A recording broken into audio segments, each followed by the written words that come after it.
What's up, everyone? I'm Slim, and welcome back to the Pre-Kickoff Classic interview series. Today, I'm here with DREAL, the performance coach for NYSL. DREAL, how you doing? Yeah, I'm doing good. Thank you guys for having me on. Yeah, of course. So most people know you from your time coaching Hydra and Challengers, but you think you could give us a little bit of a brief backstory in your history of Call of Duty, like as a player and how you transitioned into coaching? Yeah, so I've been involved in COD for quite a long time. I started off as a player. I've been to COD Champs on World War II, I've been to COD Champs in Infinite Warfare, I played in the Advanced Warfare Pro League, and then I wasn't enjoying competing and naturally transitioned over to coaching because I felt like that was my calling and I enjoyed that. And as you mentioned, in the Modern Warfare season, my first year coaching, I coached Hydra. He joined New York, and then last season, I was the coach of Elevate and Singularity, and here we are. It's All a right, brief. so yeah, how's it been settling into your role as the performance coach at NYSL? Like, how's the environment there, and how do you click with the other two coaches there, Revan and JP? Good question. It's been difficult, especially because this is my rookie year. There's been a process. There's been a sort of an adjustment process. When you're working in challenges, it's not as professional, and you're the head coach. You don't rely on anyone else, maybe an analyst. Coming into New York, you have to work with other people and you have to work in a way where it's very efficient. So you have your roles and your responsibilities and you're trying not to step on each other's toes. And so that's been difficult for me is trying to find my place on the team, my place with my co-coaches, my place with Crim and Clay and the team. But obviously the more that we've been practicing, the more I've been able to develop that and it's been fun. It's been really enjoyable so far. All right. Can you give us a little bit of insight on what a performance coach does and how important that role can be for a team? Yeah, so when you think of coaching in a traditional sense in COD, you think of a coach that just does the X and the O's and the strategy. So that's what I've been doing for the past 2 years. But when you look at traditional sports, every single team gets to the same point when it comes to knowledge, when it comes to strategy, when it comes to understanding. But that difference in winning and losing comes from the culture that you create, the values that you create, creating an environment of learning, whether the camaraderie that comes with the team. And that's effectively that's my role. So I'm the head coach of boxing at my university, and I learned that over the past 2 years in how to create an environment of learning, of guided discovery. And so, what my job is to basically prevent the issues that the players had last 2 seasons, and to create an environment of learning, and an environment of winning, a standard of excellence in doing so. Whether that's the values we create, the beliefs that we create, the discipline that we have, the schedules that we have, the optimization of the schedules, what we do at events, what we do at practicing, what we do for team bonding, team chemistry, what do we do for team dinners, and so on and so on and so on. It's there's a lot that goes into it. So I basically have a lot of responsibility in creating that culture, in creating that environment. So that's effectively what it is. Okay. So how do you feel you can get the best out of your players, especially like ones like Crim and Clay who have been, super successful for, a decade? How do you get the most out of them? Yeah, so my coaching style and my coaching philosophy is based around the individuals that you work with. So because I'm working with a Clay, because I'm working with a Crim, my approach to working with them will be different to working with an amateur team. Let's say, I had the option of working with as a head coach for this season with a different team. That my coaching approach would have been different compared to working with Clay and Crim. My what I need to do is I'm not teaching, Clay and Crim how to play COD. What we're trying to do is we're creating an environment where we can work together and become a team in order to everyone can learn and everyone can attain that excellence and maintain that excellence. Their talent is going to win tournaments, but what I'm going to do is raise up that floor. So whenever we have bad periods, whenever we have, slow periods or bad patches, it's not severely bad. We have a level where we maintain. So that's how I'm approaching it with Clay and Crim.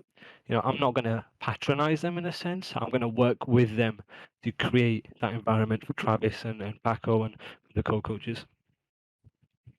Coming off of that one just a little bit, how do the like rookie players on the team kind of respond not only to you but also to like Crim and Clay, and how do Crim and Clay respond to the rookies when they have something to say?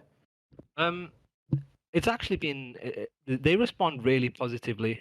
So one thing that I'm worried about when working with a Crim or a Clay, when you work with these personalities, is they can be quite strong, quite intimidating, and that goes against work creating an environment where the players are learning themselves, where they're naturally learning, where they're curious, where they're asking questions, when they're, no question is a stupid question, no answer is a stupid answer, right?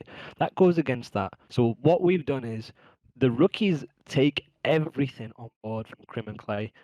We have this idea that nothing is personal, nothing is stupid, and that really brings out the best of Travis and Paco. And you'll see that this season with Paco, especially with, when you see it in content, he's much more of a character. And that's what my job is to bring that out in Paco. And you'll see when we create an environment for the players and the team where we can do this, it brings out the best in the players and their personalities. Creates a safe place for them to learn, and it creates a safe place to improve. And with the rookies compared to Clay and Crim, as expected, they learn and they take everything on board. They understand that this isn't personal, this is all business, and the vets know, you know, there's a method and there's a way in giving that information to the rookies to be effective and to be, efficient. And it's been good so far.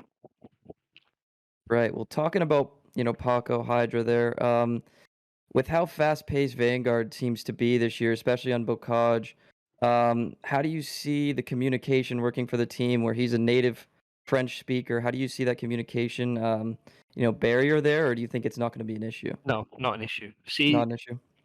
the community sees a version of Paco where he isn't confident in himself. It's very well documented the issues that New York had last season. And it's not because he couldn't speak English, it's because of his comfort, the lack of comfort that he had on the team. This season, you're seeing a different Paco. You're seeing the Paco that I saw on Modern Warfare. You're seeing an overconfident Paco that doesn't shut up, doesn't stop speaking.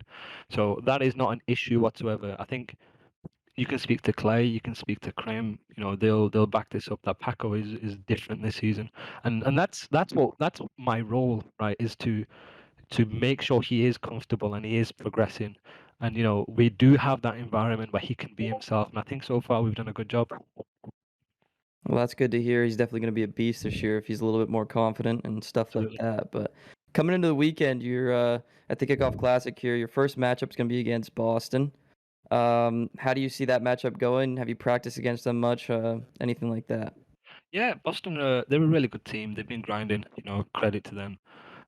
Obviously, I'm back in New York all the way. I'm confident in my players regardless. But we're just using this event as extra reps for us for the stage one. All right. So if you win that matchup, though, you're heading on to Rocker. How do you see that matchup going as well? Rocker didn't make a change last season, but the chemistry is probably still going to be there. How do you see that working out? I'm gonna give you, the same answer for anyone we play. I'm confident in the team. We'll beat everyone. That's the mindset you need to have. It's us against the world. I'm not going to give anyone credit. I'm not going to give anyone positivity. It's my team, my brothers versus the world, and we're going to beat everyone. That's the mindset we have. Stemming off that a little bit, is there any team you would, really relish the opportunity to beat?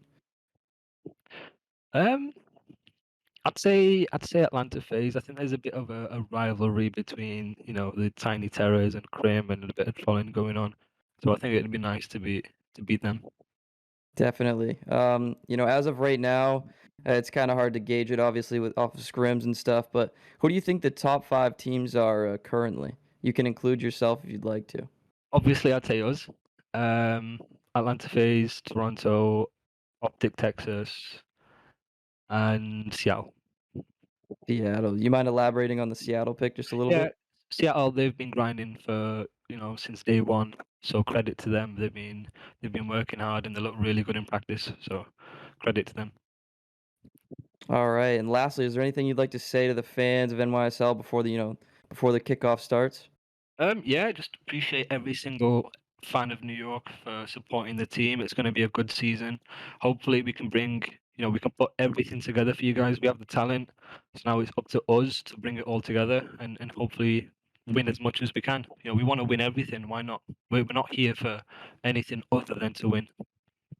For sure. So that's gonna wrap it up. I appreciate you taking the time to come on here, and best of luck this season. Appreciate it. Thank you very much.